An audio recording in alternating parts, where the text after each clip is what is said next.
Broadcast TV is in for some major changes over the next few years. Now, some of those changes are obvious, like the growth of PVRs, or personal video recorders.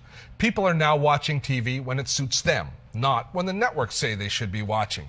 The other big shift we're seeing is the changing network itself.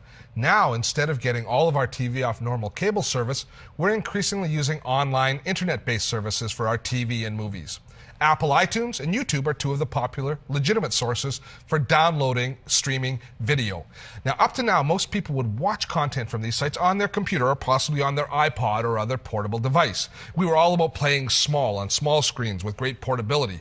But the quality of the content, the dynamic nature of it, and the online capabilities of the internet dictated that we should have the ability to enjoy this sort of content loudly, proudly, in higher definition. And thus, Apple TV was born. This is Apple TV, or at least it's the heart of Apple TV. It's actually hardware and software. It's designed to store and play back our digital files.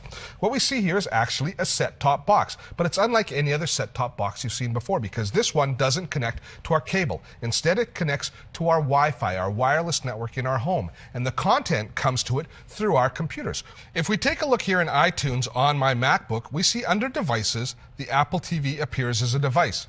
This is the exact same as if I'd connected an iPod, except there's one real difference. Instead of having to sync, always having to sync all of the content that I want to listen to on the iPod, because the Apple TV lives on our Wi-Fi network, we could either sync it, because it does have a large hard drive on board, so we can move all of the data that we want to watch across onto the Apple TV, or we can actually stream it over the wireless network, so we don't actually have to move the data at that point. Now, what sort of data do we have access to? Well, we can view movies, we can view TV shows, we can view music and podcasts, all interestingly the same categories that we find in iTunes. And we can either purchase this stuff if it's for pay, if it's like a TV show that we want to purchase, or music, we can purchase it in iTunes, and a lot of other content is free to download. Things like podcasts are free to download, and in a lot of cases, content providers are doing high-resolution versions to play back on Apple TV.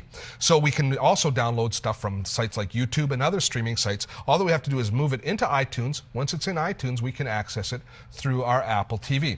Now, the Apple TV will play back in high definition. It has an HDMI output, so we can also download high-quality video to play back, as well as lower-quality podcasts. You can do it all with one device. And actually, I want to move down to the bottom, just show you the sources here for a moment. And as you'd expect from Apple, the Apple TV is very easy to use. It's very easy to network. And here we see the different sources, the different places that we can go to play back content on our screen. So the Apple TV itself is up. We also have My Library, which is all of the iTunes that I have on my library. But if a friend brings by a computer and they've got a video that we want to watch on their computer and they have it in iTunes, you can also connect to their iTunes, which will give you access to any media that they have on their computer. And the volume of content that's available to us in a digital form on the internet to download and view on a product like Apple TV is growing in leaps and bounds. Of course, there are literally thousands of podcasts now that cover every subject under the sun. We can play back all of our music, and we're playing it back on our home entertainment system, which is usually the best sound system in the house. And of course, TV shows that you can purchase for download, and in some cases you can also download for free, so you can watch them when you want and where you want to watch them. There are so many new ways to do things, and services that we used to take for granted, like phone and cable TV, are being replaced by the internet in many instances. An appliance like Apple TV opens our eyes to new ways of doing things, and it also opens the eyes of content producers who are now designing both traditional and non-traditional television series specifically for the web, and are creating high-quality streaming versions for the Apple TV market. Apple TV is a new way of doing things. It offers you the ability to watch what you want, when you want it, and exposes everyone to new and exciting content. And unfortunately, that is all the time we have for our exciting content.